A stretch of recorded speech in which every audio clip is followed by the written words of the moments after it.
हरे कृष्णा। प्रणाम सभी भक्तों को।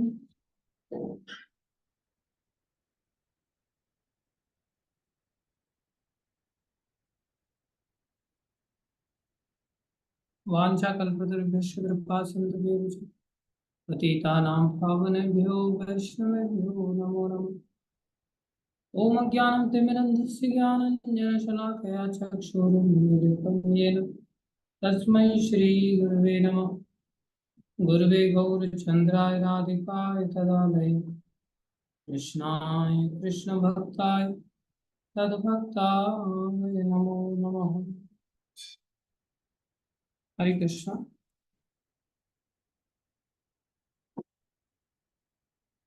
स्वागत है सभी भक्तों का।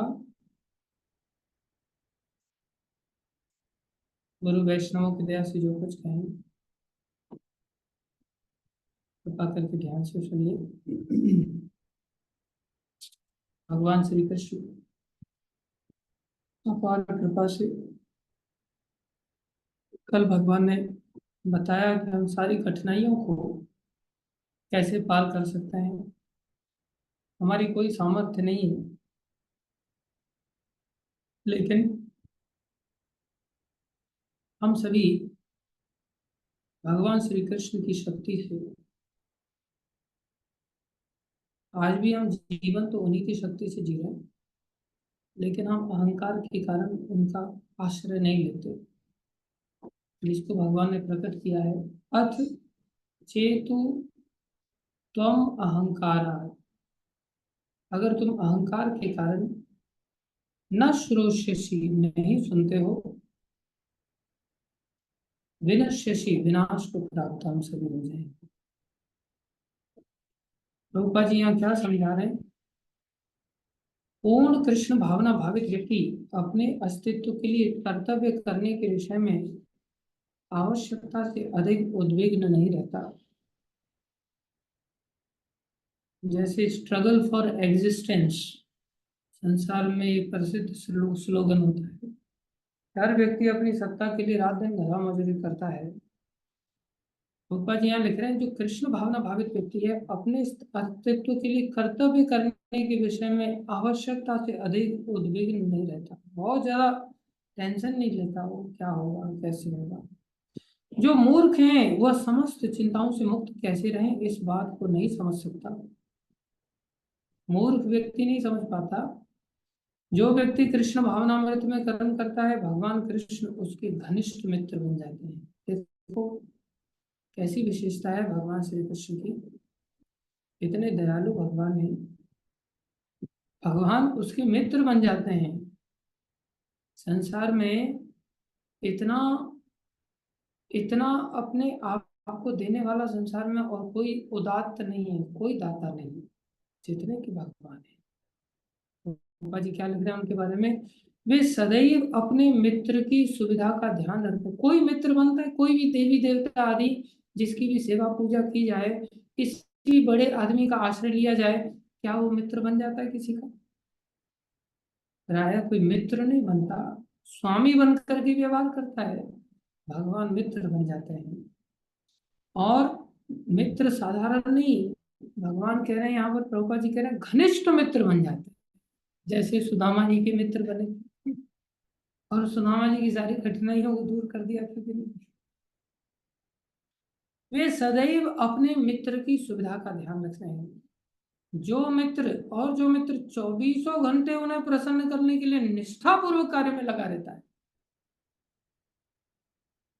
ये विशेष बात है। 24 घंटे निष्ठापूर्वक दृढ़ता के साथ भगवत कार्य में जो लगा रहता है, वे उसको आत्मदान कर देते हैं। भगवान श्री कृष्ण इतने उदार हो जाते हैं, इतने उदार हो जाते हैं कि वो स्वयं को ही दान कर देते हैं। कोई संसार में ऐसा स्वामी नहीं है जो स्वयं को ही सौंप दे, स्वयं को कोई सौंपने के लिए तैयार नहीं। अतएव किसी को देहात्म बुद्धि के मिथ्या अहंकार से नहीं बह जाना चाहिए। हम सब देह के अंतर्गत मिथ्या अहंकार में बहते चले जाते हैं, कष्ट पाते हैं। उसे झूठे ही यह नहीं सोचना चाहिए कि वो प्रकृति के नियमों से स्वतंत्र है हम सब झूठ में ही ऐसे सोचते रहते हैं हम स्वतंत्र हैं। अरे आज हम जहाँ बैठे हैं वो धरती भी भगवान की बनाई हुई है, वो भी भगवान की प्रकृति है। हम स्वतंत्र कहाँ हैं? कोई खड़ा है, कोई बैठा है। हम बैठे हैं, सांस भी ले रहे हैं तो वायु के माध्यम से सांस ले रहे हैं। प्रकाश भी है तो भी भगवान की शक्ति के प्रकाश है, अग्नि के रूप। भगवान ने कहा है ना, भूमिरापो अनलो वायु खम मनो बुद्धि रेव च अहंकारम इत्यम में भिन्ना प्रकृति अष्टधा। हम कहीं भी एक क्षण मात्र के लिए स्वतंत्र हैं। या कर्म करने के लिए मुक्त है, हम कर्म करने के लिए मुक्त नहीं है। कर्म भी हमें प्रकृति के द्वारा ही मजबूर किया जाता है करने के लिए।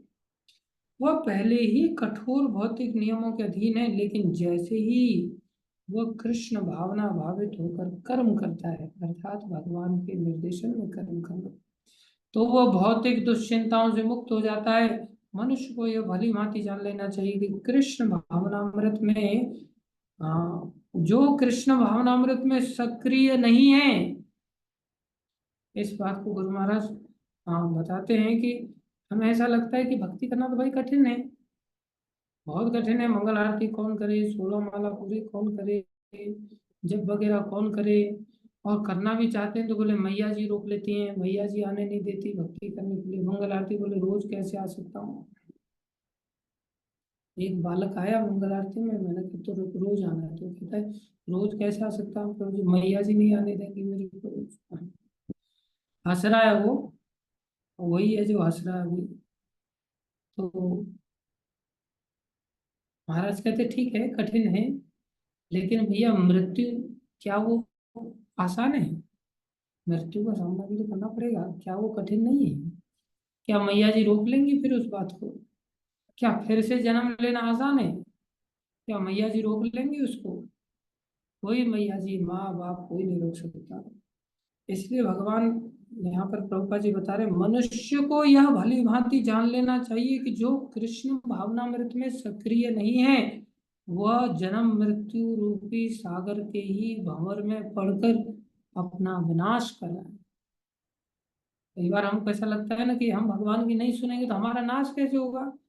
मेरे पास तो नौकरी है, चाकरी है, मेरे पास धन है, दौलत है, मकान है, दुकान है, मेरे नातेदार हैं, रिश्तेदार हैं, परिवार है, मेरा कोई क्या बिगाड़ लेगा? अरे उसे जन्म मृत्यु के भंवर में पड़कर अपना विनाश करना पड़ेगा। कोई भी बद्धजीव या सही सही नहीं जानता कि क्या करना है और क्या नहीं करना है। कितनी बड़ी बात है। हमारी सबसे गंभीर समस्या जीवन की होती है कि हम सभी ऐसा समझते हैं कि मैं सब जानता हूँ, मेरे अनुसार ही दूसरे लोगों को चलना चाहिए, मैं जो कह रहा हूँ वही ठीक है, मेरे अनुसार। बोले पहले नौकरी कर लेनी चाहिए, बाद में देखेंगे समर्थन। पहले शादी ब्याह कर लेने चाहिए, बाद में देखेंगे समर्थन। पहले संतान उत्पन्न करके उनको पढ़ा लिखा लेना चाहिए, बाद में देखेंगे समर्थन। मेरे अनुसार यही सही है। अरे सब साधु बन जाएंगे तो फिर संसार कैसे चलेगा? जैसे संसार की बहुत चिंता है, संसार इसी के द्वारा बनाया गया है, इसलिए संसार के चलने की चिंता बहुत सता रही है इस व्यक्ति को। तो हमारी सबसे बड़ी गंभीर समस्या है कि हम सब अपने आप में बैठे हुए हैं ये सोच करके कि मैं जो कर रहा हूँ बिल्कुल सही कर रहा हूँ और मेरे दिमाग से मैं बिल्कुल परफेक्ट हूँ। हम सुनना नहीं चाहते, जबकि हैं सारे के सारे मूर्ख। अरे हमारी तो चलाई क्या, ब्रह्मा को भी प्रभुपा जी कह रहे हैं, ब्रह्मा जी भी अज्ञानी हैं, उनको भी भगवान श्री कृष्ण ने ज्ञान दिया। जब उन्होंने तपस्या किया तो तेने ब्रह्म हृदय आदि कवे, ब्रह्मा जी के हृदय में भी भगवान ने ज्ञान दिया। तब जाकर के, ऐसा नहीं था कि ब्रह्मा जी को बाकी चीजें नहीं पता चल रही थी, ब्रह्मा जी को भी बैठना आ रहा था, ब्रह्मा जी को घूमना फिरना आ रहा था, सब कुछ आ रहा था। लेकिन वो सब कुछ आना कुत्ते बिल्ली जैसा ही है। आहार निद्रा भय मैथुन च, ये तो सबको आता है, ब्रह्मा जी को भी आ रहा था, लेकिन फिर भी ब्रह्मा जी को इग्नोरेंट कहा। संसार में कोई व्यक्ति ऐसा नहीं है जो बुद्धिजीवी हो, जो कि ज्ञानी हो, सब अज्ञानी है। ब्रह्मा जी जिनका कि शरीर ही बुद्धि तत्व से बना है, उनके पास भी ज्ञान है। लेकिन हर व्यक्ति, चींटी भी अपने आप को सोचती है मैं बहुत बुद्धिमान हूं, और दूसरे लोगों को थोड़े समय के लिए वो चला भी देते हैं अपनी बुद्धि से।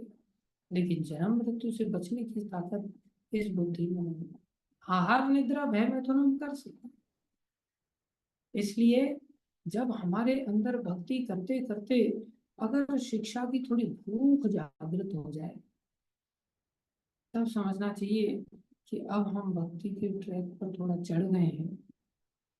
जब तक भूख जागृत नहीं है, तब तक समझ लो अभी हमारा रास्ता बहुत विनाश की ओर जाने वाला है, बहुत तेजी से विनाश की ओर ले जाने वाला है। इसलिए हमें इस अंतर को समझना होगा कि हमें क्या करना है और क्या नहीं करना है। ये केवल भगवान ही समझा सकते हैं इस सृष्टि में, क्योंकि भगवान को ये सब चीजें पता है। लेकिन जो व्यक्ति कृष्ण भावना भावित होकर कर्म अंतर से करता है, वह कर्म करने के लिए मुक्त है, क्योंकि प्रत्येक किया हुआ कर्म कृष्ण द्वारा प्रेरित तथा गुरु द्वारा पुष्ट होता है। कृष्ण प्रेरित और गुरु से हम कंफर्म करें, जब कृष्ण भावना भावित हो जाएंगे ना, तो क्या होगा? कृष्णा कॉन्शियस जिसको कहते हैं, जब कृष्ण भावना भावित हो जाएंगे तो अपने आप कृष्ण अंदर से प्रेरणा देंगे। जैसे हम बता रहे थे, चित्त में जब कृष्ण घुस जाएंगे तो मन में संकल्प सभी कृष्ण के ही उठेंगे, और फिर संकल्प उठेंगे तो फिर बुद्धि भी उसी चीज को टेंशन करेगी, फिर अहंकार भी कृष्ण भक्ति करने से ही संतुष्ट होगा। फिर संसारी क्रियाएं उसको अच्छी नहीं लगेंगी, बिल्कुल भी अच्छी नहीं लगेगी। अपने आप ऐसी परिवर्तन उसके जीवन में देखने को मिले। लेकिन इसे शुरुआत में हम ऐसा ना समझें कि गुरु द्वारा, ये कृष्ण द्वारा प्रेरणा हमें प्राप्त हो सकती हो रही हो, उसको हमें गुरु जी के पास पुष्ट करना है कि गुरु जी मेरे को ऐसा फील हो रहा है, आप बताएं मैं क्या करूं। गुरु जी कहेंगे नहीं बेटा ऐसा नहीं, ऐसा नहीं। या तुम्हें जो फील हो रहा है बिल्कुल सही बात है, कृष्ण की यही इच्छा है तुम ऐसा। तो कई बार हमारी इच्छाएं मैच भी करेंगी, कई बार मैच नहीं भी करेंगे, लेकिन हर हालत में हम गुरु जी द्वारा जब चीज़ों को पुष्ट करेंगे, जब कंफर्म करेंगे, तब हमें धीरे धीरे एहसास होने लगेगा कि अब गुरु जी भी जान जाएंगे और हम भी जान जाएंगे कि अब हमसे कोई भी कार्य कृष्ण भक्ति के अतिरिक्त होगा ही नहीं। ऐसी स्थिति भी आएगी, लेकिन ऐसी स्थिति एकदम से नहीं आएगी। आचार्य कहते कृष्णा कॉन्शियस, कृष्णा कॉन्शियस होने से पहले, कृष्णा कॉन्शियस जो शब्द है, इसमें दो शब्द हैं, कृष्णा एंड कॉन्शियस।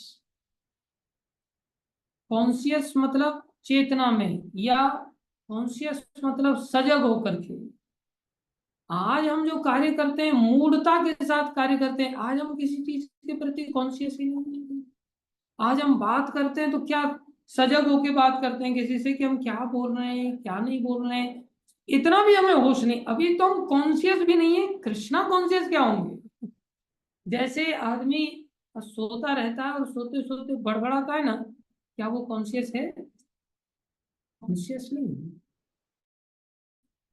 वो सजग नहीं है मैं क्या कह रहा हूँ क्या नहीं कह रहा हूँ, क्या सामने वाले, इसी तरह से हम बड़बड़ाते चले जाते हैं, फालतू की बातें दुनिया भर, हमारी गाथा खत्म ही नहीं होती। तो हम जो फालतू की बातें करते हैं, ये दर्शाता है कि अभी तो हम कॉन्शियस भी नहीं हो पाए भाई। कृष्णा कॉन्शियस थोड़ा सा दूर की बात है।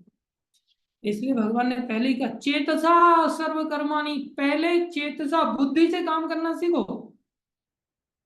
पहले सावधान होकर के काम करना सीखो। हर चीज में सावधानी लाओ कि भाई मैं सामने वाले व्यक्ति को जो शब्द बोल रहा हूँ, ये शब्द क्या असर कर सकते हैं, परिणाम इनके क्या क्या हो सकते हैं। पहले थोड़े सावधान होना तो सीखे। अभी तो हम अलर्ट ही नहीं है, अभी तो हम जागते हुए भी सो रहे हैं और जागते हुए सो कर कुछ भी करते रहते हैं, बेहोश है। अहंकार के अवस्था में हम पागल हैं। जैसे नरोत्तम ठाकुर कहते हैं अहंकारे मत्तया निताई पद पाशरिया, असत्य असत्य को रिमानी, असत्य को सत्य मान करके बैठे हैं, क्यों? पागल हो गए अहंकार के। इसलिए हमें अपने आप को सावधान करना पड़ेगा। अब कोई व्यक्ति सावधान करने के लिए तैयार नहीं हो,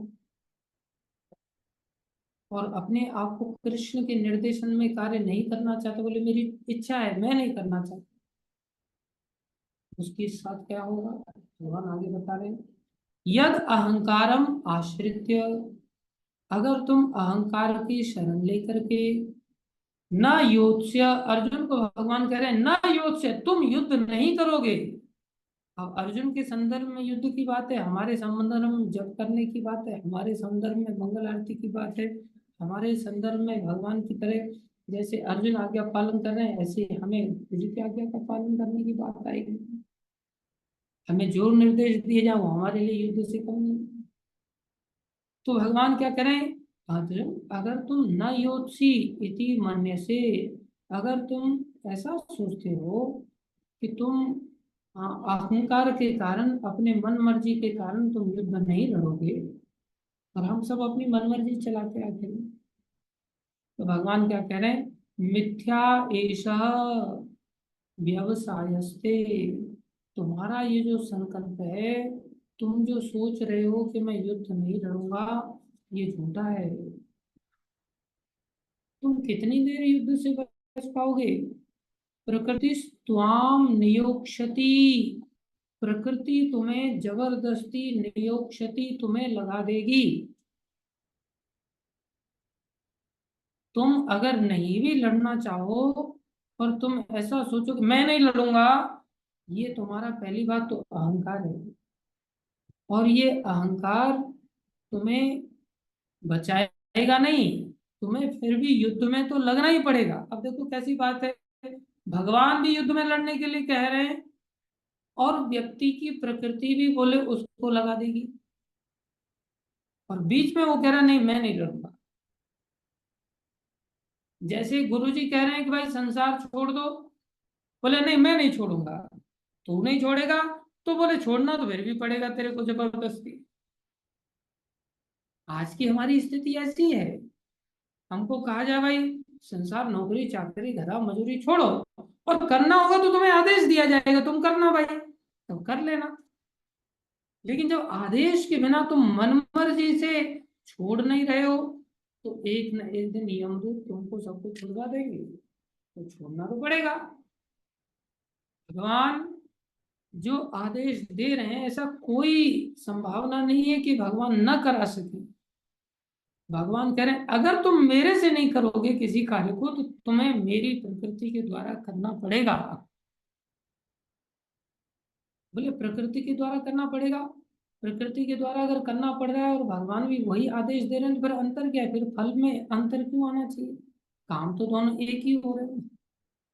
बोले ये भगवान की दया है कि भगवान जिसकी जो प्रकृति है उस प्रकृति के अनुरूप आदेश दे रहे हैं। किसी की शूद्र प्रकृति है तो भगवान शूद्र प्रकृति के अनुसार आदेश दे रहे हैं, क्यों आदेश दे रहे हैं, जिससे कि इसका कार्य मेरे लिए हो जाए। किसी की क्षत्रिय प्रकृति है तो भगवान क्षत्रिय प्रकृति के अनुसार आदेश दे रहे हैं। किसी की वैश्य प्रकृति है तो भगवान ने गीता में उसको वैश्य प्रकृति के अनुसार आदेश दिया है। किसी की ब्राह्मण प्रकृति है तो भगवान ने ब्राह्मण प्रकृति के अनुसार आदेश दिया है। बोले गुरु जी इस बात को पहचान लेते कि सामने वाले की प्रकृति कैसी है और उसके अनुसार वो अपने शिष्य को आदेशित करते, जिससे क्या होता है उसे आज्ञा पालन का फोगट फल मिल जाता है, उसका आज्ञाकारी होना सिद्ध हो है, उसके अंदर विनम्रता सिद्ध हो जाती है, और जैसे ही विनम्रता आ जाती है तो भक्ति कार्यकारी बनती है। चैतन्य महाप्रभु ने जब शिक्षाष्टकम गाया तो सबसे पहले हरिनाम की महिमा बताया, और फिर हरिनाम के अंदर जो भगवान ने सारी शक्तियां अर्पित कर दी, और ये बताया शक्ति अर्पित करने के साथ साथ इसके लिए कोई नियम कानून भी नहीं, अर्थात हरिनाम इतना वरदायक और ऊपर से बिना नियम कानून के, ये कितनी अच्छी बात है। कोई टाइम टेबल की आवश्यकता नहीं, कभी भी करो। इतना सुविधाजनक होने के पश्चात भी एक कंडीशन रखा, तृणादपि सुनिचेन करोरपि सहिष्णुनाम अमानिना मानदेन कीर्तनीय सदा हरि, तब तुम कीर्तन कर पाओगे। इतना समर्थशाली हरिनाम जिसमें कि भगवान ने अपनी सारी शक्तियों को अर्पित कर दिया। ऐसा सामर्थ्यशाली हरिनाम जिसमें कि 7 फल देने की सामर्थ्य है। ऐसा सामर्थ्यशाली हरिनाम जिसमें देश काल आदि का कोई नियम नहीं है। लेकिन अगर उसे कोई जपना चाहता है, भजना चाहता है, जो कि इतना वरदायक हरिनाम है, बोले उसको भजने के लिए उसको तृणादपि सुनिचिन तो लगेगा, विनम्रता तो चाहिए। बोले विनम्रता कैसे आएगी? आज्ञा पालन। आज्ञा पालन किया नहीं कि हम विनम्र सिद्ध हो जाएंगे। खाली हम प्रणाम कर रहे हैं, ऊपर ऊपर से सोचे हम बहुत बड़े विनम्र हैं, नहीं। ये विनम्रता भी तरह तरह की होती है। शास्त्र कहते हैं नवना, नवना भी बहुत तरह का होता है, झुकने वाला ही कोई विनम्र नहीं कहा जाता। बोले नवन नवन बहु अंतरा, नवन नवन बहुवान, ये तीनों बहुत ही नवे, चीता चोर कमान। चीता भी बिल्कुल पंचकोनी प्रणाम करके अटैक करता है, चोर भी बिल्कुल झुक झुक करके जाकर के चोरी करता है, और कमान मतलब जो धनुष है वो भी पूरा झुक जाता है, तब जाकर के जितना ज्यादा झुकेगा उतना ही तीर तेजी से निकले। तो क्या इनकी ये विनम्रता है? ये तो हिंसक है, विनम्रता नहीं है। वास्तविक विनम्रता झुकने में नहीं है। इस तरह से वास्तविक विनम्रता तो आज्ञा का पालन करना होती है। जब हम आज्ञा का पालन करते हैं तब हम भगवान के संरक्षण में आ जाते हैं, भगवान के लिए वो कार्य सिद्ध हो जाता है। कार्य तो वो ही करेंगे हम। को क्या लग रहा है कि तुम नहीं युद्ध करोगे? बोले मिथ्या एष। मिथ्या एष अर्थात तुम्हारा ये जो व्यवसाय, व्यवसाय मतलब संकल्प, व्यवसाय मतलब धंधा, व्यवसाय मतलब तुमने जो करने का ठाना है, क्या करने का ठाना है? मैं युद्ध नहीं लड़ूंगा। बोले ये झूठा होने वाला है। क्यों झूठा होने वाला है? बोले तुम्हारी प्रकृति क्षत्रिय प्रकृति है। क्षत्रिय प्रकृति उसको कहेंगे जैसे ही ऐसा हो जाएगा ना कि ये लोग तेरे को कहेंगे ना, कायर आदमी अर्जुन, तुम कायर हो, धिक्कार है तुमको, ऐसा सुनते ही बोले तुमसे रहा नहीं जाएगा। तुम क्षत्रिय होने के कारण तुम सहनशील नहीं हो। ब्राह्मण होते तो सहनशील हो सकते थे, ब्राह्मण के गुण में सहनशीलता आती है, तुम्हारे अंदर सहनशीलता नहीं है। तुम तुरंत धनुष उठा करके इन्हीं गुरु के ऊपर बाण चलाओगे, इन्हीं पितामह के ऊपर बाण चलाओगे, इन्हीं चाचा ताऊ सगे संबंधियों के ऊपर बाण चलाओगे। इसलिए तुम्हारा ये संकल्प झूठा है। बोले विराट के युद्ध के समय में भी तुमने युद्ध किया था कि नहीं किया था? पहले भी तुम युद्ध तो कर ही चुके हो ना। उस समय तुम्हें पितामह भीष्म पितामह क्यों नहीं दिख रहे थे? क्योंकि उस समय तुम्हें बहुत अपशब्द कहे थे। इसमें अपशब्द कहे थे? बोले विराट के पुत्र उत्तर ने अपशब्द, ये बृहनला मेरे साथ युद्ध लड़ेगी, ये बृहनला जो नाच गाना सिखाती है, बोले ये क्या कर सकती है? उनको बड़ा बुरा लगा था। उन्होंने कहा, चल मैं तेरे को दिखा। तब उन्होंने अपना क्षत्रिय जो स्पिरिट होती है उसको दिखाया। तो भगवान इसी बात को कह रहे हैं, प्रकृति तो लगा देती है। हमारी जन्म जन्मांतर से जो हम जिस गुण के अंदर काम करते चले आ रहे हैं ना, उस गुण के अंदर काम करने के कारण हमारा नेचर बन जाता है, हमारा एक स्वभाव बन जाता है। और भैया स्वभाव कोई बदल नहीं सकता आसानी से। इसलिए भगवान कह रहे हैं, हाँ क्या कह रहे हैं तात्पर्य में प्रभुपाद, अर्जुन एक सैनिक था और क्षत्रिय स्वभाव लेकर जन्मा था। यदि तुम मेरे निर्देशानुसार कर्म नहीं करते तो युद्ध में प्रवृत्त नहीं होते हो, तो तुम कुमार्ग पर जाओगे। कुमार्ग क्या है? अपनी मर्जी से काम करना। तुम्हें अपने स्वभाववश युद्ध में लगना ही होगा। अब देखो कुमार्ग किसको कहते हैं, यहां से सिद्ध हो रहा है। भगवान कह रहे हैं अगर तुम युद्ध नहीं लड़ोगे तो कुमार्ग पर चले जाओगे। कुमार्ग पर जाना मतलब युद्ध नहीं लड़ना है क्या? युद्ध लड़ना सन्मार्ग भगवान बता रहे हैं। और युद्ध नहीं करते हो, युद्ध में प्रवृत्त नहीं हो तो तुम कुमार्ग पर जाओगे। कुमार्ग पर जाने का मतलब क्या वो भिक्षा करने के लिए जा रहे हैं या आराम फरमाने के लिए जा रहे हैं या दारू पीने के लिए जा रहे हैं, या फालतू की ऐसे गप्पे मारने के लिए जा रहे हैं, या फिर कहीं तपस्या करने के लिए जा रहे हैं? कहाँ जा रहे हैं वो? बोले कहीं नहीं जा रहे हैं, तुम्हें अपने स्वभाववश युद्ध में लगना ही होगा। अर्थात युद्ध मना करते हुए भी युद्ध में तो जा ही रहे ना। अब युद्ध में जा रहे हैं, स्वभाव से कारण जा रहे हैं, तो इसका मतलब क्या स्वभाव से कार्य करना कुमार्ग है? कार्य तो दोनों एक ही हैं। भगवान के निर्देशन में ना करके उसको अगर कोई व्यक्ति स्वभाव के कारण मजबूर होकर के करता है, कुछ लोगों का लड़ाका स्वभाव होता है, नेचर में ही लड़ाई रहती है, तो बोले तुम अपने नेचर के कारण लड़ने जा रहे हो, तो लड़ाई तो दोनों ही ओर हो रही है, भगवान के निर्देशन में किया जाए या भगवान के बिना निर्देशन में स्वभाव के कारण मजबूर होकर के किया जाए। बोले हाँ, जब हम निर्देशन का त्याग करके लगे तो वही काम करेंगे, तो वो काम कुमार्ग कहलाता है। कुमार्ग किसको कहते हैं, या समझ लो अच्छी तरह से।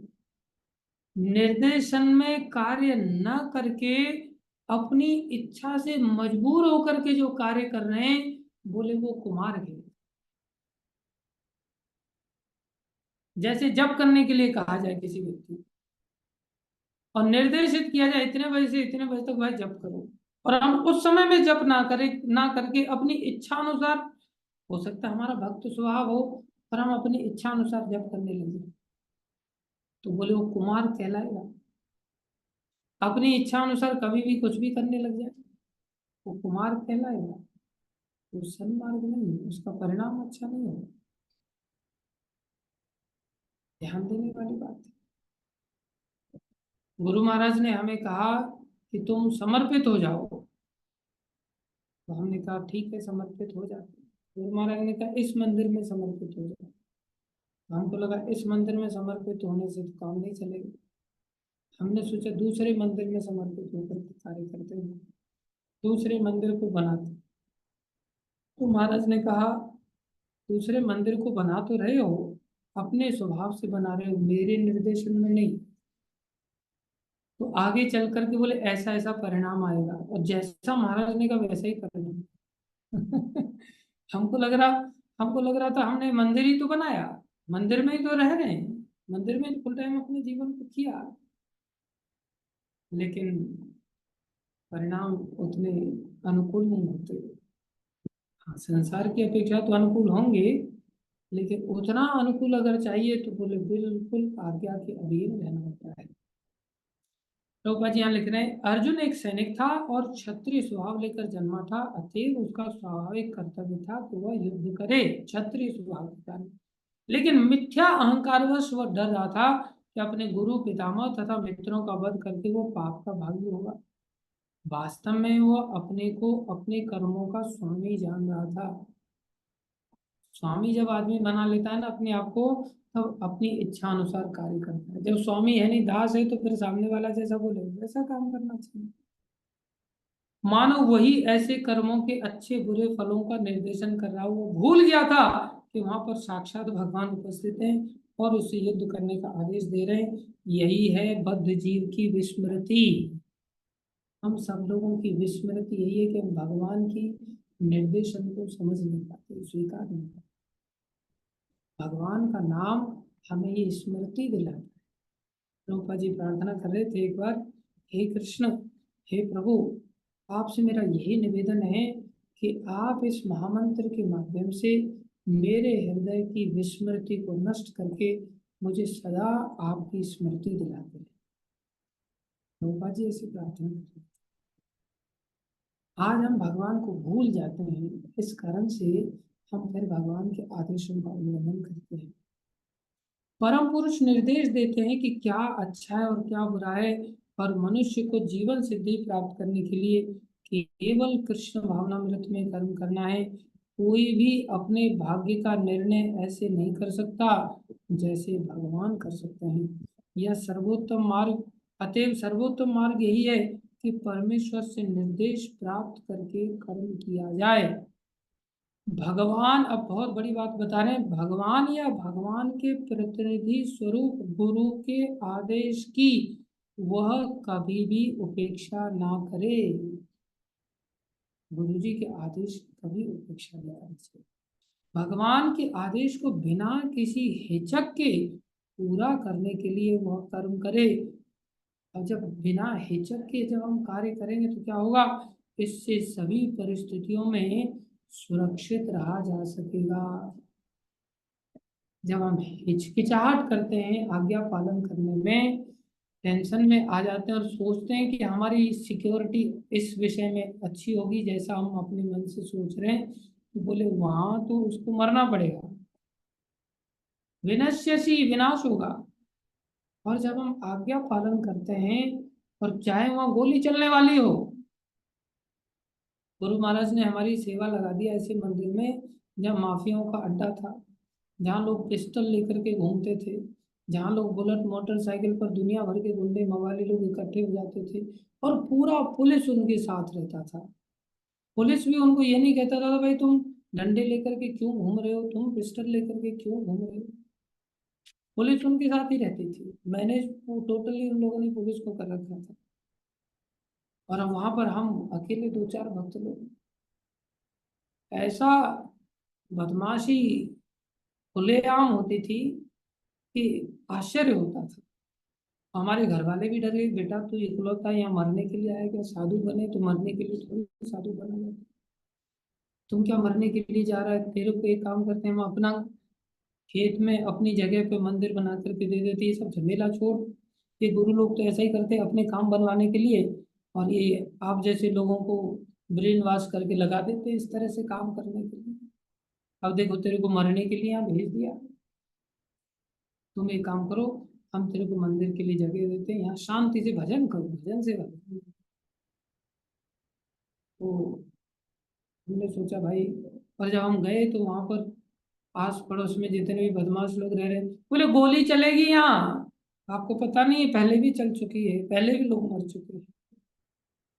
हमने सोचा कि चलो गोली चलेगी तो चलेगी भैया, गोली चलाना हमको भी आता है, एक आध हम गोली खाएंगे उससे दो चार तो लोगों को मार के ही मरेंगे। और अभिमन्यु भी मर गया था, अगर ऐसे ही मर जाएंगे तो भी उद्धार हो जाएगा, और अगर नहीं मरेंगे तो अर्जुन ने तो कईयों को मारा भी था। मैंने उसको यही बोला, मतलब कोई नहीं चलेगी तो दो चार को तो मारेंगे ही मारेंगे, और अगर नहीं एक्सपर्ट हो पाए तो लास्ट में मर जाएंगे। बाकी खानदान हमारा गोली चलाने वाला ही रहा है, क्षत्रिय स्वभाव हमारे अंदर भी रहा है, तो कोई बात नहीं। तो फिर उस इतने से डायलॉग के कारण फिर कभी गोली चली नहीं वहाँ, पता नहीं ऐसा भारीपन उस डायलॉग में आ गया कि उसके ऊपर ऐसा असर हो गया कि गोली गोली कुछ नहीं चली। तो भगवान और गुरुदेव सुरक्षित करते हैं, रक्षा होती है इसमें, बोले सभी परिस्थितियों में, हर परिस्थिति में सुरक्षित है। हमें ऐसा करने की चेष्टा करें। शुरुआत में तो डर डर के ही चेष्टा करते हैं, अब डायलॉग तो हमने मार दिया था वहां पर, लेकिन बाद में हमें लग रहा था कि अगर गोली चलेगी भैया और लग लगा गई तो क्या होगा, फिर वो धरा का धरा रह जाएगा सारा भजन भजन। तो कई बार क्या होता था ना, हाँ आश्रम में रहने वाले जो भक्त लोग रहते थे ना, वो अपने सिर के नीचे हाँ गड़सा रखते थे, जैसे वो लकड़ी काटते हैं, सोते समय भी वो रखते थे, और हथियार वगैरह रखते थे। हमने बोला कि अचानक से पकड़ लिया, ये माताएं रखती थी, हमने कहा ये क्या कर रख करके तुम सो रहे हो यहाँ पर, ये क्या रखा हुआ है। बोले यहाँ आपके आश्रम में अटैक हो जाता है, कोई भी व्यक्ति कभी भी घुस जाता है, इसलिए इसको रख करके सो रहे। मतलब मैंने तो कभी नहीं रखा, और आप इतने सामर्थ्यशाली हो कि इसको रख करके सो रहे, बचा लोगे क्या अपने आप को। और होता क्या था, जैसे ही पता चलता था ना कि कोई लोग आने वाले हैं, अटैक करने वाले हैं, वो लोग मंदिर छोड़ के पहले ही भाग जाते थे, मंदिर में रहते ही नहीं तो उस समय। बहुत सारे लोग तो इसी कारण से भाग गए, बोले आपके मंदिर में तो बहुत बड़ा खतरा है भैया, ऐसा होता था। लेकिन महाराज ने कहा था परम विजय ते श्री कृष्ण संकीर्तनम, श्री कृष्ण संकीर्तन करते रहे ना, परम विजय श्री टेंशन नहीं लेना। और वैसा ही हुआ। एक बार उन लोगों ने पूरा अटैक करने का प्रोग्राम बना लिया और हमें पता चल गया, तो क्या करें, कहाँ से हम लोग उनसे लड़ने के लिए इतने सारे लोग लेकर के आए, बहुत धर्म संकट में फंस गए। उसी समय हमारे गुरु भाई रामेश्वर प्रभु आ गए, रामेश्वर प्रभु से हमने कहा प्रभु जी कुछ करो, कुछ बताओ। बोले बहुत अच्छा हो रहा है। तो वो भी आकर के करे बहुत अच्छा हो रहा है। मैंने कहा इसमें क्या अच्छा है? बोले जब ये होता है तो आर्त भाव से कीर्तन करते भक्त लोग, वैसे कीर्तन नहीं करते। जब इस प्रकार का कोई टेंशन आता है तो फिर कीर्तन अच्छा होता है। इसलिए जो हो रहा है बढ़िया हो रहा है, कीर्तन करो बोले। अब कीर्तन किया तो अचानक से कम से कम 25-30 गाड़ियां मंदिर के सामने खड़ी हो गई। अब हम सोच में पड़ गए कौन लोग आ गए भैया, आक्रमण करने वाले लोग आ गए क्या? तो 25-30 गाड़ियों से चार चार पांच पांच लोग बढ़िया तिलकधारी और बढ़िया पैंट धोती कुर्ते आदि के साथ उतर के सब मंदिर में आ गए। सब मंदिर में आकर के सब कथा कीर्तन करने लगे, नाचने लगे। मौला ये वैसे अटैक करने वाले तो है नहीं। पता चला दिल्ली से एक यात्रा लेकर के एक भक्त आए और उन्होंने अपने मंदिर में ही प्रसादम का अरेंजमेंट किया। अब जब इतनी सारी गाड़ियां और इतने सारे भक्तों को देखा अटैक करने वालों ने, तो उन्होंने अपना प्लान ही चेंज कर दिया। बोले हमारे पास तो दो चार भी गाड़ियां नहीं, इनके पास तो 25-30 गाड़ियों के साथ पूरा गैंग आ गया। तो भगवान अपने आप सुरक्षा प्रदान करते हैं, हम सोच भी नहीं पाते इस तरह से भगवान सुरक्षित करते हैं। अपने आप ही भगवान की सारी व्यवस्था चलती रहती है। इसलिए भगवान कितनी स्पष्टता के साथ हमें इस बात को समझा रहे हैं। क्या समझा रहे हैं आगे? स्वभाव जेन कौन्तेय, हे कुंती नंदन, स्वभाव जेन, स्वभाव से जन्म लेने के कारण निबद्ध स्वयं कर्मणा, हर व्यक्ति अपने आप में मोहवश कार्य करने के लिए तैयार है स्वभाव के कारण। प्रकृति उसको, जिसकी जैसी प्रकृति है, इसके चलते उसने जो स्वभाव प्राप्त किया है, उस स्वभाव के अनुसार तो कार्य करने के लिए मजबूर है ही। अर्जुन, स्वभाव जेन कौन्तेय निबद्ध, हर व्यक्ति बंधन में बंधा हुआ है। स्वयं कर्मणा कर्तुम न इच्छासी यन मोहात करिष्ये अवशो अपीत। बोले आज तुम मोह के कारण, अज्ञानता के कारण मेरी आज्ञा पालन करते हुए युद्ध नहीं लड़ रहे हो। तुमको क्या लगता है तुम युद्ध नहीं लड़ोगे कभी भी?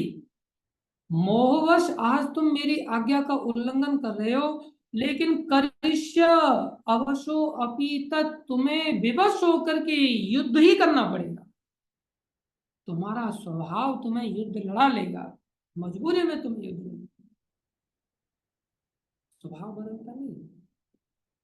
क्या कह रहे हैं? इस समय तुम मोहवश मेरे निर्देशानुसार कर्म करने से मना कर रहे हो, लेकिन हे कुंती पुत्र, तुम अपने ही स्वभाव से उत्पन्न कर्म द्वारा बाध्य होकर वह सभी करोगे, वही सब करोगे जो मैं बता रहा हूं।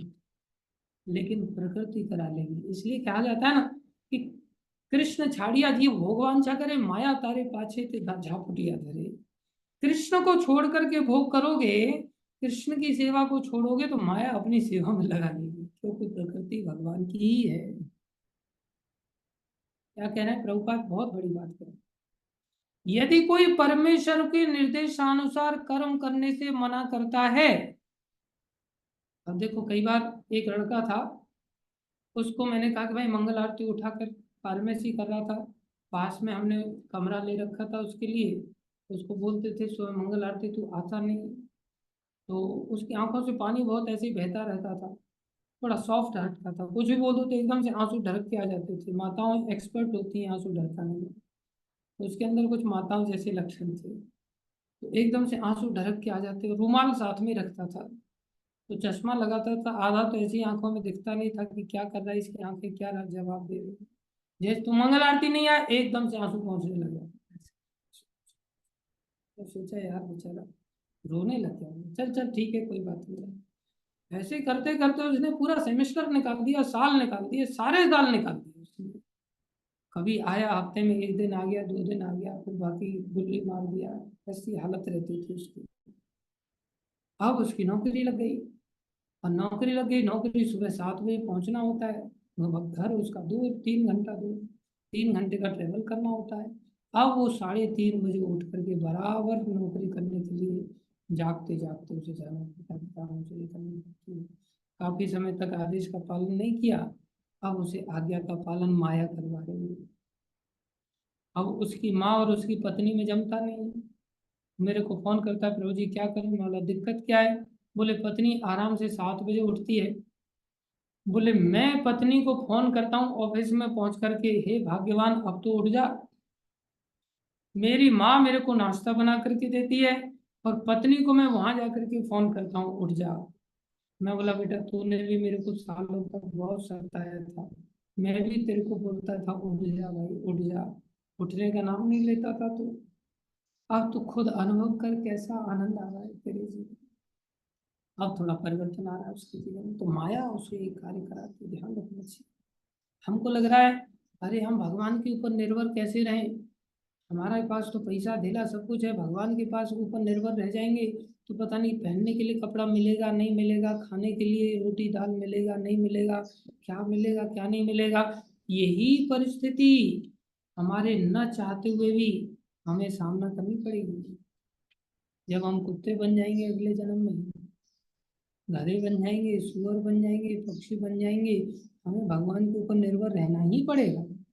वृक्ष बन जाएंगे हम, एक बूंद पानी भी खुद से जाकर के नहीं पी सकेंगे, हमें किसी न किसी के ऊपर निर्भर रहना ही पड़ेगा। कोई पिला देगा तो पिएंगे, नहीं पिलाएगा तो मर जाएंगे, लेकिन मरने के बाद भी फल कुछ नहीं मिलने वाला है। इसलिए निर्देशन में आ जाए हम, और ये सब परिस्थितियों में ज्यादा देर नहीं लगती है, तो कभी भी ये परिस्थितियां घटित होगी।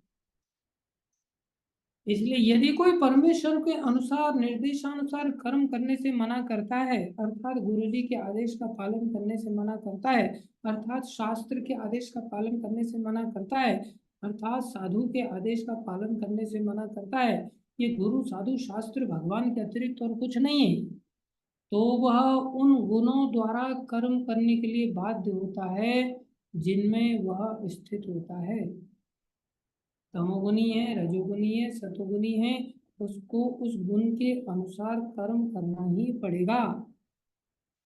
प्रत्येक व्यक्ति प्रकृति के गुणों के विशेष संयोग के वशीभूत है और तद अनुसार कर्म करता है।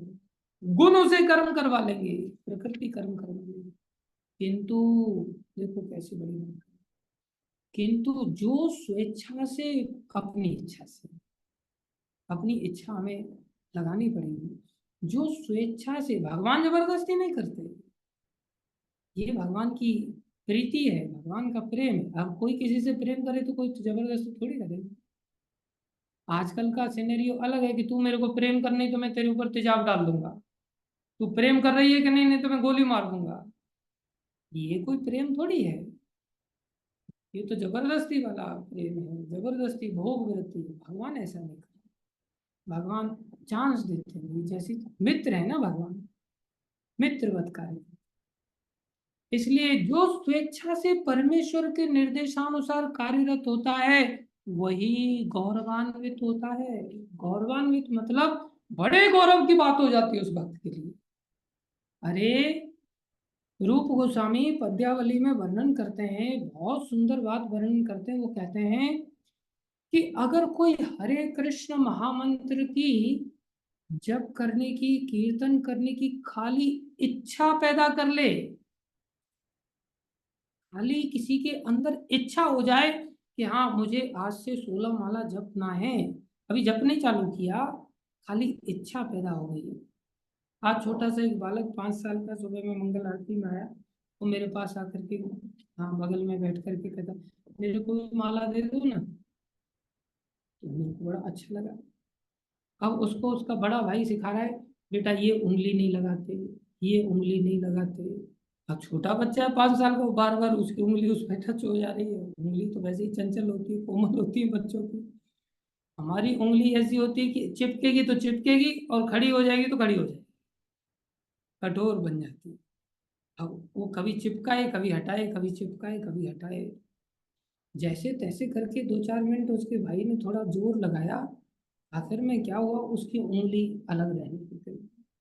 और फिर वो माला उसके गले में डाल दी उसने, एक भक्त ने, और वो जपने लग गया दोनों हाथों से पकड़ करके, और बहुत अच्छी तरह से जप रहा है, हरे कृष्ण कृष्ण कृष्ण हरे हरे, हरे राम राम राम हरे हरे। फिर आगे मन के ऊपर जा रहा है, हरे कृष्ण कृष्ण कृष्ण हरे हरे, हरे राम राम राम राम। बहुत सुंदर लग रहा था। ऐसा लग रहा था मेरे को कि कहीं एहसान हो जाए कि भगवान इसको मिल जाए और मैं लटका रह जाऊं इसे। भगवान मिल जाते हैं कई बार ऐसे बच्चों की कोमल भाव को देख करके।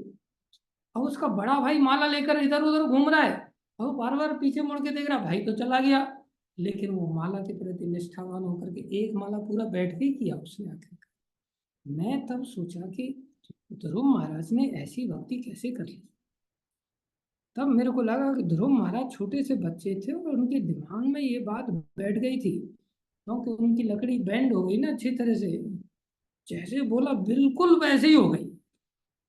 और फिर उन्होंने निष्ठा के साथ अपने भजन किया, और भजन में उनको जब स्वाद आने लग गया तो उन्होंने फल खाना भी छोड़ दिया, और ज्यादा स्वाद आया तो पत्ते भी छोड़ दिए, और ज्यादा स्वाद आया पानी भी छोड़ दिया, और ज्यादा स्वाद आया तो हवा लेना भी छोड़ दिया, और मात्र 6 महीने में भगवान मिल गए। और कितना बड़ा गौरव उनका सारी सृष्टि में छा गया। भगवान कहते हैं खाली अगर हमारे साथ थोड़ी सी अलग स्थिति, हम पके घड़े हैं या पकी लकड़ी हैं, आसानी से जबरदस्ती वाले हिसाब से हमारे सारे कार्य होते हैं, मजबूरी में करना पड़ता, स्वेच्छा से हृदय पूर्वक प्रीति पूर्वक हम कार्य को नहीं करते, रोते रोते डांस करने के लिए कहा जाए तो पीठ के पीछे छुपेंगे, इधर छुपेंगे, लोगों के पीछे छुपने की चेष्टा करेंगे, स्वेच्छा से नाचते नहीं, स्वेच्छा से जप करना नहीं चाहते, स्वेच्छा से भक्ति के अंगों का पालन नहीं करना चाहते, कथा भी सुंदर है, मजबूरी में हाँ, टेस्ट देना पड़ेगा, पास होना है, इज्जत की बात है, भगवान की प्रीति प्रीति से कोई लेना देना नहीं, इसलिए हम गौरव अनुभव नहीं कर पाते। 5 साल के बच्चे को सारी सृष्टि में गौरव प्राप्त हो गया।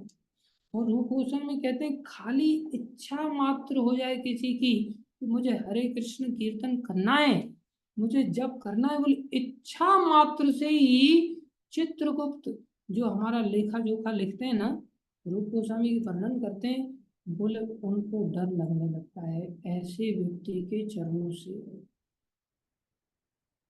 वो डर जाते हैं, अरे इसका कुछ लिखूं हिसाब किताब के नहीं लिखूं, नहीं तो मैं फंस जाऊंगा, बोले इसके अंदर इच्छा हो गई है।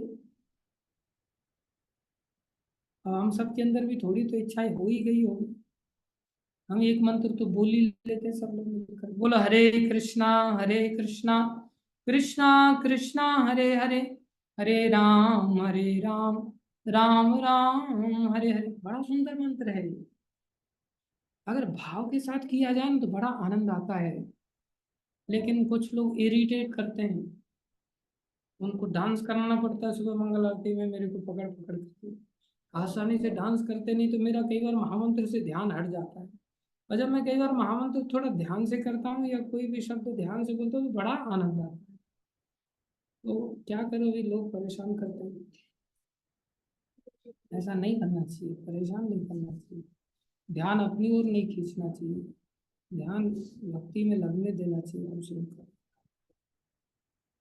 तो ये जो महामंत्र है, बोले उस भक्त के जो उस भक्त के जो चरणों का जो नाखून है, बोले चंद्रगुप्त उसके नाखूनों की ओर ही देखते रहते हैं, उसके ऊपर भी नहीं जाते, इतने भयभीत हो जाते हैं। और बोले ब्रह्मा जी क्या करते हैं, ब्रह्मा जी उस भक्त के लिए मधु पर्क तैयार करते हैं। मधु पर्क क्या होता है, सुबह सुबह भगवान को भोग लगाया जाता है उसका, उसमें शहद डाला जाता है, दही डाली जाती है और दूध डाला जाता है, इसको बना करके मधु पर्क तैयार होता है, थोड़े से तिल भी डाल देते हैं, इस प्रकार से मधु पर्क उसके भोग लगाने के लिए कौन तैयार करते, बोले ब्रह्मा जी तैयार करके बैठ जाते हैं। अभी जपा नहीं उसने, इच्छा मात्र करने से ये हरि नाम की महिमा है। नीचे से चंद्र चित्रगुप्त से लेकर के नरक की जो हाँ, लेखा जोखा रखते हैं, और ब्रह्मा जी तक, इतने बड़े गौरव की बात हो जाए। इसलिए इस भक्ति को निर्देशानुसार हमें अपनी इच्छा अनुसार स्वीकार करना चाहिए।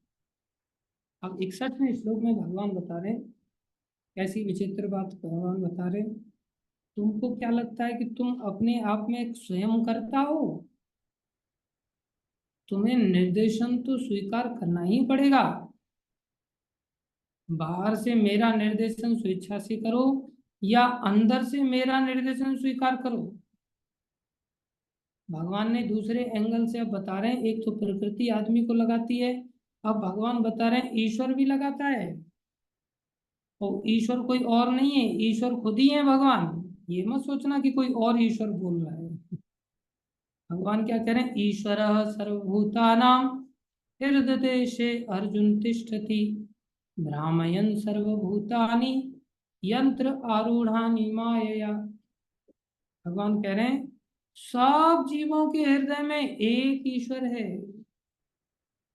अपना विस्तार करके परमात्मा रूप से भगवान सबके हृदय में बैठ करके क्या करते हैं, हृदय से अर्जुन तिष्ठति। तिष्ठति मतलब बैठे हुए हैं। कौन? ईश्वर। अब बहुत सारे वक्ता लोग इसको एक्सप्लेन करने के लिए कहते हैं ये ईश्वर कोई और है। ये कोई और नहीं है, ये कृष्ण ही ईश्वर है।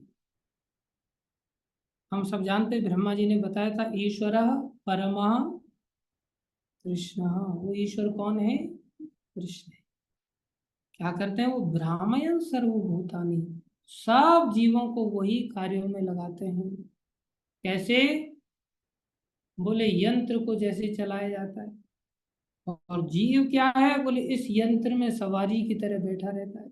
यंत्र आरूढ़ानी मायया, वो अपनी माया के द्वारा जो व्यक्ति को शरीर प्राप्त हुआ है, प्रकृति के द्वारा जो शरीर प्राप्त हुआ है, इस शरीर में जो जीव बैठा हुआ है, इस शरीर पर यंत्र पर आरूढ़ होने वाला जो जीव है, उस यंत्र को चला कौन रहा है? बोले उस यंत्र को चला तो भगवान ही रहे हैं।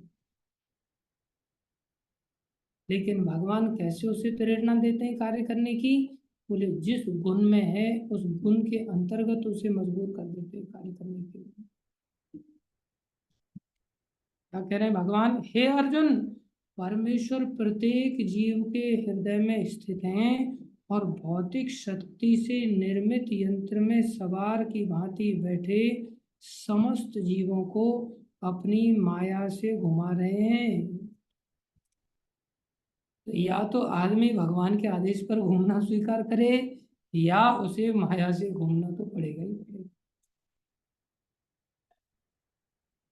स्वभाव के हम सब बंधन में बंधे हुए हैं, ध्यान देना चाहिए। अर्जुन परम ज्ञाता न था और लड़ने या न लड़ने का उसका निर्णय उसके क्षुद्र विवेक तक सीमित था। क्षुद्र विवेक, थोड़ा सा दिमाग हमारे पास होता है, उसी को हम बहुत बड़ा मान लेते हैं। भगवान कृष्ण ने उपदेश दिया कि जीवात्मा ही सर्वा नहीं है, सब कुछ जीव ही नहीं है। भगवान या स्वयं कृष्ण अंतर्यामी परमात्मा रूप में हृदय में स्थित होकर जीव को निर्देश देते हैं। शरीर परिवर्तन होते ही जीव अपने विगत कर्मों को भूल जाता है, लेकिन परमात्मा जो भूत वर्तमान तथा भविष्य का ज्ञाता है, उसके समस्त कार्यों का साक्षी रहता है। अतएव जीव के सभी कार्यों का संचालन इसी परमात्मा द्वारा होता है। जीव जितना योग्य होता है उतना ही पाता है और उस भौतिक शरीर द्वारा वहन किया जाता है जो परमात्मा के निर्देश में भौतिक शक्ति द्वारा उत्पन्न किया जाता है। जो ही जीव को किसी विशेष प्रकार के शरीर में स्थापित कर दिया जाता है, वह शारीरिक अवस्था के अंतर्गत कार्य करना प्रारंभ कर देता है। अत्यधिक तेज मोटर कार में बैठा व्यक्ति कम तेज कार में बैठे व्यक्ति से अधिक तेज जाता है, भले ही जीव अर्थात चालक एक ही क्यों न हो। अलग अलग गाड़ियों की अलग अलग स्पीड होती है, ऐसे अलग अलग जीवों के अलग अलग कार्य होते हैं। उसने अपने कर्मानुसार उस शरीर को पाया है, और उस शरीर में बैठते ही भगवान उसे उस स्पीड से नचाते हैं। अर्थात इसी प्रकार परमात्मा के आदेश से भौतिक प्रकृति की विशेष प्रकार के जीव के लिए एक विशेष प्रकार का शरीर निर्माण करती है, जिससे वह अपनी पूर्व इच्छाओं के अनुसार कर्म कर सके। जीव स्वतंत्र नहीं होता। मनुष्य को यह नहीं सोचना चाहिए कि भगवान से स्वतंत्र है। व्यक्ति तो सदैव भगवान के नियंत्रण में रहता है। अतएव उसका कर्तव्य है कि वह शरणागत हो, और अगले श्लोक में यही आदेश है, शरणागत होना चाहिए। शरण में तो वैसे भी है ही, मजबूरी का नाम महात्मा गांधी। अरे इच्छा से शरण में चले जाओ, सब काम तो वही करने पड़ेंगे। आपका स्वभाव आपको करवा लेगा, लाख प्रयास करने पर भी आपको करना पड़ेगा, स्वभाव बदलता नहीं। एक बार एक घर वाले, एक व्यापारी था, उसकी कपड़े की दुकान थी। वो बूढ़ा हो गया, दुकान छोड़ने के लिए तैयार नहीं। आसक्ति मोह माया में इतनी फंस जाती, आदमी मरते मर जाता है लेकिन थड़े पे ही मरना चाहता है, वो थड़े को छोड़ना नहीं चाहता। तो उसके बच्चों ने सोचा कि चलो पिताजी को थोड़ी तीर्थ यात्रा करवाएं, शायद कुछ अकल आ जाए। उनको अयोध्या घुमाने के लिए ले गए, देखा कोई फर्क नहीं पड़ रहा है उनकी चेतना में। वृंदावन ले गए, कोई फर्क नहीं पड़ रहा है। रामेश्वरम ले गए, कोई फर्क नहीं। कन्याकुमारी ले गए, जगन्नाथपुरी ले गए, द्वारका ले गए, मथुरा ले गए, बहुत सारी जगह ले गए। कहीं उसके हृदय में कोई परिवर्तन ही नहीं, बिल्कुल। बोले मेरे को मत पकाओ यार, वो बोर मार रहा है।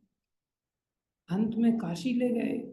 काशी में ले गए तो उसकी आंखों से आंसू आने लगे। जैसे ही आंखों से आंसू आना चालू हुआ, घर वाले बड़े खुश हो गए। चलो पिताजी का आखिर में हृदय तो पसीजा, कम से कम हृदय तो पिघला। और जरूर इनको ये रियलाइज हो गया, भाई संसार में कुछ नहीं है, सब संसार यहाँ से छोड़ करके जाना पड़ता है। क्योंकि वहाँ चिताएं जल रही थी। देखा, आदमी ऐसे ही भागता है पागलों की तरह। अरे एक भूसे का तिनका भी व्यक्ति साथ में नहीं ले जा सकता। बच्चे लोग बड़े खुश हो गए, आखिर में पिताजी को रियलाइज हो गया। तो बच्चे लोग पिताजी के पास आए, पिताजी को कहने लगे, देखा, इसलिए हम आपके पीछे पड़े रहते थे, क्यों आप पागलों की तरह जीवन को बर्बाद करे। बोले हाँ ठीक कह रहे हो यार, मैंने पूरा जीवन बर्बाद कर दिया। बोले तो फिर अब फायदा क्या हुआ, जीवन बर्बाद कर दिया, अब थोड़ा भक्ति में लगे। बोले भक्ति में नहीं, तुम मूर्ख हो, तुम लोग नहीं समझ रहे हो मेरे हृदय की बात।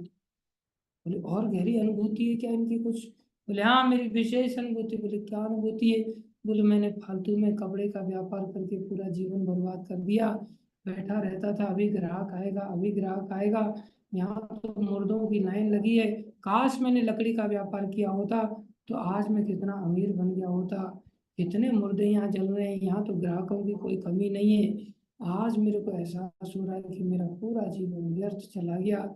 इसलिए बच्चों, तुम लोग अपने जीवन को व्यर्थ मत गंवाना। तुम लकड़ी का व्यापार करो, यहाँ पर ही रुक जाओ। और बाकी मैं तो अब क्या करूँ, मजबूरी है मेरा। मैं भी तुम्हारी सहायता करूंगा लगे तो, लेकिन धंधा लकड़ी का ही करो भाई, जीवन में कुछ नहीं बोले। बाकी सब जगह तो दो पैसे की कमाई है, यहाँ तो अगाध संपत्ति आने वाली है। निरंतर रात दिन बोले लकड़ियां जलती रहती हैं। कितना अच्छा जगह है ये। लोभी स्वभाव कहाँ बदलने वाला, लाख प्रयास। कई बार हम लोग कहते हैं ना, ये ऐसा क्यों है। कई बार सीनियर भक्त लोग भी मेरे पास आ करके शिकायत लगाते हैं, एक एक दिन, ये ऐसा क्यों है, ये ऐसा क्यों है। इसको समझ नहीं है क्या, बिल्कुल अकल नहीं है क्या इसको। मैं सोचता हूँ कि तू ऐसा क्यों है भाई, तेरे अंदर अकल आ गई है क्या। हम सब अपने अपने स्वभाव के कारण मजबूर हैं। हमें समझना चाहिए सामने वाला अनादि काल से जिस स्वभाव से ग्रसित होकर क्या रहा है वो वैसा ही तो रहेगा, और कैसा रहेगा। क्या अपेक्षा करोगे। उसको स्वभाव को ही निर्देशन में ले आओ बस। उस स्वभाव के अनुसार ही उसको आज्ञा दे देनी चाहिए। जब आज्ञा में आ जाएगा तब उसका वही कर्म यज्ञ अर्थात यज्ञ के लिए, भगवान के लिए बन जाएगा, और वो बंधन से मुक्त कर देगा। अन्यत्र कर्म बंधना, अगर यज्ञ को छोड़ करके इच्छा अनुसार कार्य में स्वभाव के कारण मजबूर होके लगा है, लगे तो काम वही है, बेचारा कर्म बंधन में फंस जाएगा। इसलिए स्वभाव के अनुसार कार्य करना चाहिए। भक्त लोगों को भी एक दूसरे को समझना चाहिए कि भाई इसका बेचारे का स्वभाव ही ऐसा है, बदल नहीं सकता। एक बार एक भक्त गया सीनियर डिवोटी राधानाथ महाराज के पास। बोले ये भक्त लोग ऐसा कर रहे हैं, वो ऐसा कर रहा है, मैं क्या करूं, समझ नहीं आ रहा है मेरे को। महाराज बोले tolerate them as I am tolerating you. बोले तुम उनको सहन करो जैसे मैं तुम्हें सहन कर रहा है।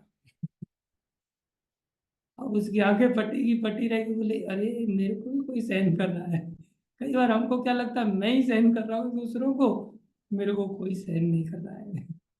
हम सबको सहन किया जा रहा है।